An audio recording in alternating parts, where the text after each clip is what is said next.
हबीब साहब, सबसे पहले आपकी जानिब आऊँगा। एक्सपेक्टेड तो था कि तहरीक अदम एतमाद आएगी और अपोजिशन काफ़ी दिनों से सरगर्म भी थी, मुलाकातें भी चल रही थी, उधर वज़ीर-ए-आज़म इमरान खान भी अवामी राब्ता मुहिम चला रहे हैं। तो अब चूँकि ये बाकायदा तौर पर अनाउंस भी कर दिया गया है, आज ही रिक्वेजिशन भी जमा करवाई जाएगी और तहरीक अदम एतमाद के लिए भी, तो क्या समझते हैं क्या होने जा रहा है अगले चंद दिनों में? देखिए, उसकी वजह यह है कि हम पिछले कुछ दिन से देख रहे थे कि हुकूमत की तरफ से बार बार ये ब्लफ कॉल किया जा रहा था। इसको ब्लफ समझते हुए कि अदम एतमाद के लिए बार बार अंगेख्त किया जाता था अपोजिशन को कि आप आए, लेके क्यों नहीं आते, हमारे तो गले सूख गए हैं, ये कहते कहते। तो आज अपोजिशन ने हबीब अकरम साहब से गालिबन राब्ता मुनक़ता हो रहा है। हसन अस्करी साहब की जानिब बढ़ूंगा।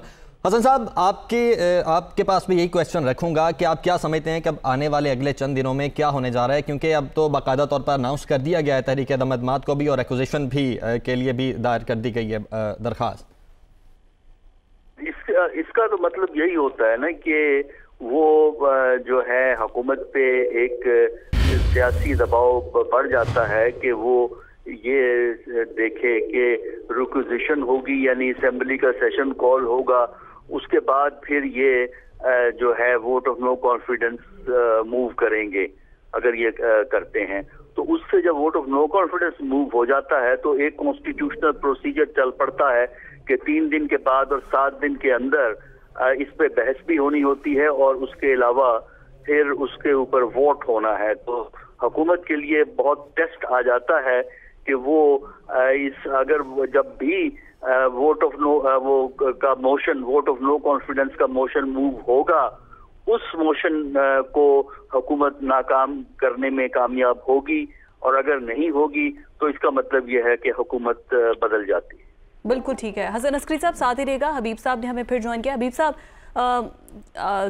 आप कुछ बात कर रहे थे यही तब्दीली के हवाले से। मेरा क्वेश्चन आपसे ये है कि क्या कॉम्प्रोमाइज हो सकता है कि अगर उस्मान बुज़दार को कॉम्प्रोमाइज कर दिया जाए तो विफाक में इमरान खान बच जाए?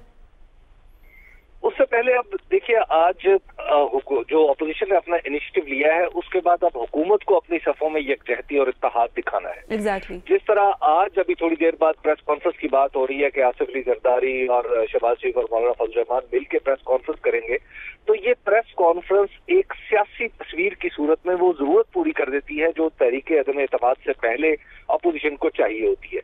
लेकिन इसके मुकाबले में अब हुकूमत के बॉल में हुकूमत के कोर्ट में ये बॉल है कि क्या अब हुकूमत अपनी यकजहती और यकसुई साबित कर सकती है। अब तक हम देख रहे हैं कि अपोजिशन अपनी सफों को मुत्तहिद करती चली जा रही है और हर गुजरते दिन के साथ उसका इत्तेहाद मजबूत से मजबूत तर हो रहा है। लेकिन हुकूमत को हम देख रहे हैं कि हुकूमत इस दबाव के आगे चटकती चली जा रही है। इमरान खान साहब की जबान भी ये साबित कर रही है। उसके बाद फिर खुद जो हुक्मरान जमात है उसके अंदर जो तोड़फोड़ हो रही है, उसकी वजह से भी ये लग रहा है कि तहरीक अदम एतमाद जो है, तहरीक अदम एतमाद पेश करने वाले हुकूमत की निस्बत ज्यादा मजबूत पोजीशन में नजर आते हैं। कॉन्फिडेंट तो अगर तो आइंदा कॉन्फिडेंट है, अगर तो आइंदा 2-3 दिन में हुकूमत एक अपनी यकसुई और यकजहती लोगों के सामने ले आती है, तो फिर उसके बाद कहा जा सकता है कि तहरीक अदम एतमाद की कामयाबी या नाकामी का बेहतर अंदाजा लगाया जा सकता है। लेकिन आज की सिचुएशन में तो हुकूमत बहुत ही कमजोर विकेट पे है। सलमान गनी साहब ने भी हमें ज्वाइन किया है। सलमान गनी साहब, आप क्या सेकंड करेंगे हबीब अकरम साहब की बात को? उन्होंने कहा हुकूमत कमजोर है, इस वक्त ऑपोजिशन मजबूत है, और आपके पास अंदर की इंफॉर्मेशन क्या है? ऑपोजिशन ने कितने बंदे तोड़ लिए हैं हुकूमत के? देखिए, बंदे तोड़ने की बात नहीं है। असल जो बात है, जो असल बड़ी सियासी पेशरफ्त है, वो अपोजिशन का अदम एतमाद की तहरीक पेश करना है, और इसके लिए 2-3 हफ्तों से तैयारी जारी थी। और हम अपने प्रोग्राम थिंक टैंक में भी यही कहते रहे कि जी बात यह कि अगर अपोजिशन अदम एतमाद की तहरीक पेश करेगी तो वो फैसला कुन होगी। इस वक्त सियासी से ज्यादा एक नफ्सियाती सूरत हाल तारी है। देखिए, हुकूमत हमेशा लूजर वो होता है जिसके पास कुछ खोने के लिए होता है। अपोजिशन के पास खोने के लिए कुछ नहीं, खोने के लिए हुकूमत के पास है। और आप जब इस्लामाबाद की तरफ देख रहे हैं तो इस्लामाबाद के अंदर जो सूरत हाल तारी हो रही है, वहां पर हुकूमत की सबसे बड़ी कमजोरी जो है वो पंजाब का महाज है।